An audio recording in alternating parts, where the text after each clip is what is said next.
Assalamualaikum warahmatullahi wabarakatuh. Perkenalkan, nama saya Sinta Ogi Indriani, nomor absen 28, kelas 9C. Di sini saya akan menjelaskan tentang Undang-Undang Bela Negara. Pengertian, bela negara adalah sebuah konsep yang disusun oleh perangkat perundangan dan petinggi suatu negara tentang patriotisme seseorang, suatu kelompok atau seluruh komponen dari suatu negara dalam kepentingan mempertahankan eksistensi negara tersebut. Secara fisik, hal ini dapat diartikan sebagai usaha pertahanan menghadapi serangan fisik atau agresi dari pihak yang mengancam keberadaan negara tersebut.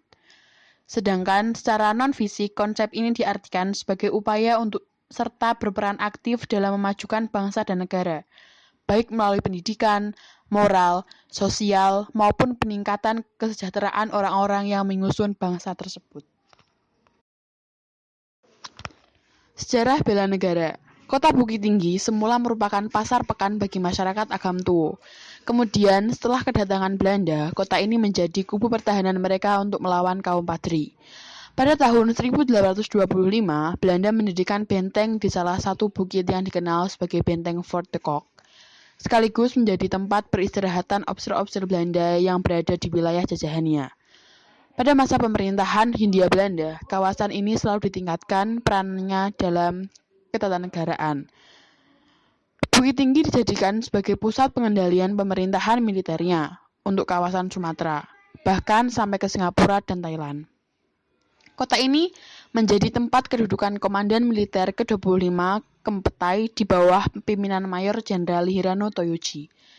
Pada masa itu, kota ini berganti nama dari State Command Fort de Kock menjadi Bukit Tinggi Shiyokuso yang daerahnya diperluas dengan memasukkan nagari-nagari sekitarnya seperti Siano Anam Suku, Gadut, Kapau, Ampang Gadang, Batu Taba, dan Bukit Batabuah. Setelah kemerdekaan Indonesia, berdasarkan ketetapan Gubernur Provinsi Sumatera nomor 391 tanggal 9 Juni 1947, Bukit Tinggi ditetapkan sebagai ibu kota Provinsi Sumatera dengan gubernurnya Mr. Tuku Muhammad Hasan. Pada masa mempertahankan kemerdekaan Indonesia, kota Bukit Tinggi berperan sebagai kota perjuangan dan ditunjuk sebagai ibu kota negara Indonesia setelah Yogyakarta jatuh ke tangan Belanda atau dikenal dengan Pemerintahan Darurat Republik Indonesia PDRI yang dibentuk pada 19 Desember 1948 di Bukit Tinggi, Sumatera Barat oleh Syarifuddin Prawiranegara. Peristiwa ini kemudian ditetapkan sebagai Hari Bela Negara. Berdasarkan keputusan Presiden Republik Indonesia tanggal 18 Desember 2006 untuk mengenang sejarah perjuangan Pemerintahan Darurat Republik Indonesia PDRI, Pemerintah Republik Indonesia membangun Monumen Nasional Bela Negara di salah satu kawasan yang pernah menjadi basis PDRI dengan area seluas 40 hektar, tepatnya di jorong Sungai Siriah, Nagari Koto Tinggi, Kecamatan Gunung Omeh, Kabupaten 50 Kota, Sumatera Barat. Dalam rangkaian kegiatan memperingati Hari Bela Negara ke-65, pada tanggal 21 Desember 2013, Menteri Pertahanan saat itu Purnomo Yusgiantoro didampingi oleh Kabag Diklat Kemhanmaijen TNI Hartin Asrin dan PLT Dirjen Potan Timbul Siahaan serta Muspida Provinsi Sumatera Barat meninjau pembangunan Monumen Nasional Bela Negara. Dasar Hukum. Undang-Undang Dasar tahun 1945 Pasal 27 ayat 3 mengamanatkan bahwa setiap warga negara berhak dan wajib ikut serta dalam upaya pembelaan negara. Pasal 30 ayat 1 mengamanatkan bahwa tiap-tiap warga negara berhak dan wajib ikut serta dalam usaha pertahanan dan keamanan negara. Undang-Undang RI Nomor 3 Tahun 2002 tentang Pertahanan Negara Pasal 9 ayat 1 mengamanatkan bahwa setiap warga negara berhak dan wajib ikut serta dalam upaya bela negara yang diwujudkan dalam penyelenggaraan pertahanan negara. Selanjutnya, pada ayat 2, keikutsertaan warga negara dalam upaya bela negara, sebagaimana dimaksud dalam ayat 1, diselenggarakan melalui pendidikan kewarganegaraan, pelatihan dasar kemiliteran secara wajib, pengabdian sebagai prajurit Tentara Nasional Indonesia secara sukarela atau secara wajib, dan pengabdian sesuai dengan profesi. Penerapan bela negara. Upacara peringatan Hari Bela Negara di tingkat pusat diselenggarakan pada tanggal 19 Desember 2014 bertempat di lapangan Silang Monas, Jakarta. Bertindak selaku inspektur upacara adalah Menko Polhukam Tejo Edi Pujiyanto dan membacakan amanat Presiden RI Joko Widodo yang menekankan bahwa Konstitusi mengamanatkan bahwa tiap-tiap warga negara berhak dan wajib ikut serta dalam usaha pertahanan dan keamanan negara. Amanat konstitusi ini tentu saja tidak lahir dalam ruang kosong, namun berakar dari sejarah perjuangan bangsa. Republik Indonesia bisa berdiri tegak sebagai negara bangsa yang berdaulat tidak lepas dari perjuangan seluruh kekuatan rakyat, mulai dari petani, pedagang kecil, nelayan, dan elemen rakyat lainnya untuk membela tanah air. Untuk membela tanah air tercatat dalam lembaran sejarah ketika 66 tahun lalu. Tepatnya pada tanggal 19 Desember 1948 atas prakarsa Mr. Syarifuddin Prawiranegara dibentuk Pemerintah Darurat Republik Indonesia PDRI di Sumatera Barat. Langkah tersebut merupakan salah satu upaya untuk menyelamatkan kelangsungan hidup negara sekaligus menunjukkan kepada dunia bahwa negara Republik Indonesia masih eksis. Peristiwa tersebut menunjukkan kepada kita semua bahwa membela negara tidak hanya dilakukan oleh militer dengan kekuatan senjata, tetapi juga dilakukan oleh tiap warga negara dengan kesadarannya.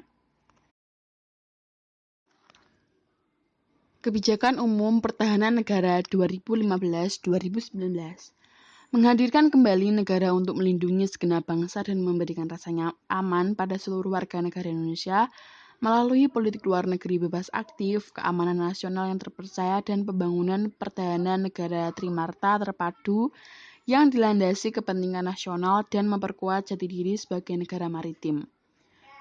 Membangun tata kelola pemerintahan yang bersih, efektif, demokratis, dan terpercaya dengan memberikan prioritas pada upaya pemulihan kepercayaan publik pada institusi-institusi demokrasi dengan melanjutkan konsolidasi demokrasi melalui reformasi sistem kepartaian, pemilu, dan lembaga perwakilan.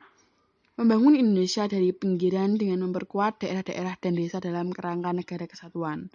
Menolak negara lemah dengan melakukan reformasi sistem dan penegakan hukum yang bebas korupsi, bermartabat, dan terpercaya.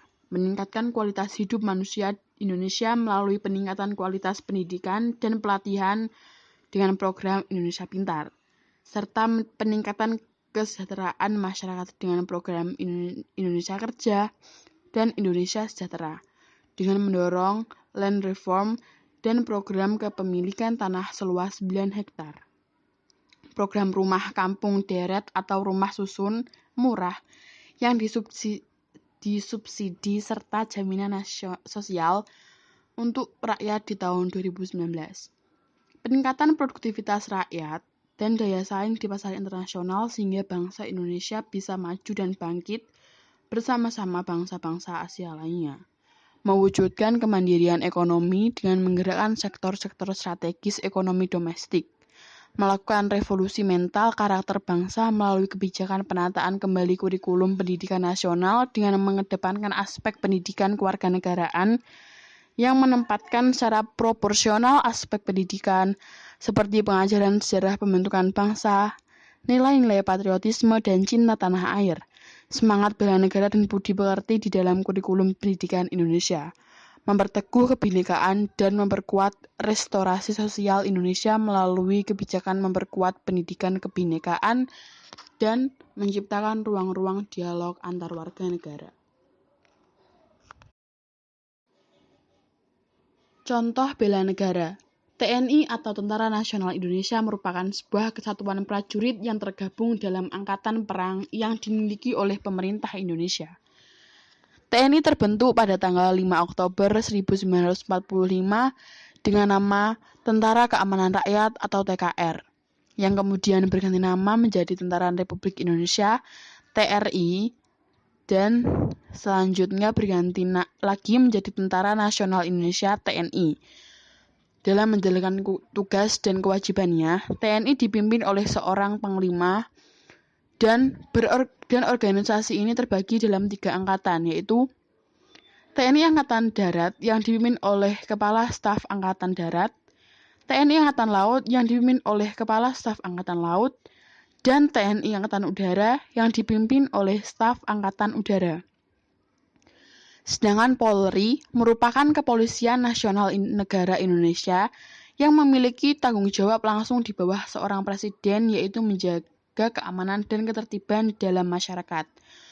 Polri terbentuk pada tanggal 1 Juni 1946, di mana kesatuan prajurit tersebut dipimpin oleh Kepala Kepolisian Negara Republik Indonesia atau Kapolri.